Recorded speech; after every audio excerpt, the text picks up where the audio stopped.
សូមជម្រាបសួរសូមស្វាគមន៍មកកាន់ Channel Knowledge Cambodia ថ្ងៃនេះនាងខ្ញុំមកបរិយាយអំពីអត្ថប្រយោជន៍របស់អំពិលទុំជាការពិតណាស់អំពិលទុំមានអត្ថប្រយោជន៍យ៉ាងច្រើនដល់សុខភាពប៉ុន្តែត្រូវបរិភោគដោយសមាមាត្រព្រោះវាមានរសជាតិជូរនិងអាចប៉ះពាល់ដល់ក្រពះបានខាងក្រោមនេះជាអត្ថប្រយោជន៍សំខាន់របស់វា 1. ប្រឆាំងអុកស៊ីដង់ អំពិលទុំផ្ទុកនៅសារធាតុប្រឆាំងអុកស៊ីដង់ខ្ពស់ដូចជាវីតាមីន C និងសារធាតុផ្សេងទៀតដែលជួយការពារកោសិការំខានពីការវិនាសកម្ម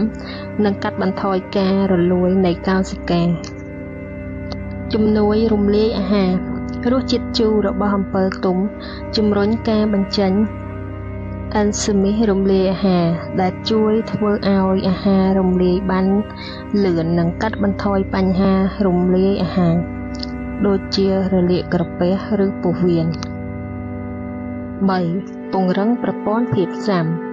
ដោយសារមានវីតាមីន C ខ្ពស់អំពិលទុំអាចជួយពង្រឹងប្រព័ន្ធភាពស៊ាំ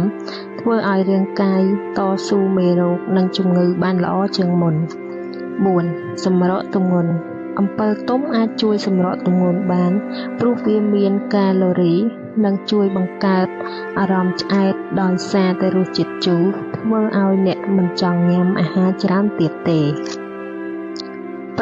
ផ្ដល់ថាមពលអំពិលទុំមានជាតិអាស៊ីតអាមីណេចាំបាច់ដែលជួយផ្ដល់ថាមពលដល់រាងកាយនិងជួយឲ្យមានស្មារតីភ្លឺស្វាង 6. ថែរក្សាស្បែក សារធាតុប្រឆាំងអុកស៊ីដង់និងវីតាមីន C ក្នុងអំពិលទុំអាចជួយថែរក្សាស្បែកប្រឆាំងមេរោគអំពិលទុំមានលក្ខណៈប្រឆាំងមេរោគនិងប្រឆាំងរាល់ដង្កូវដែលអាចការពាររាងកាយពីការឆ្លងមេរោគនិងបាក់តេរីការព្រមានអំពិលទុំមានរសជាតិជូរខ្លាំងដូច្នេះមិនត្រូវបរិភោគច្រើនពេកនោះទេព្រោះវាអាចប៉ះពាល់ដល់សុខភាពធ្មេញនិងក្រពះដូចជាធ្វើឲ្យផុយស្រួយឬរលាកក្រពះអ្នកដែលមានបញ្ហារំលាយអាហារឬជំងឺក្រពះគួរប្រុងប្រយ័ត្ននិងសូមយោបល់ពេទ្យមុនបរិភោគសរុបមកអំពិលទុំគឺជាផ្លែឈើដែលមានផលប្រយោជន៍ច្រើន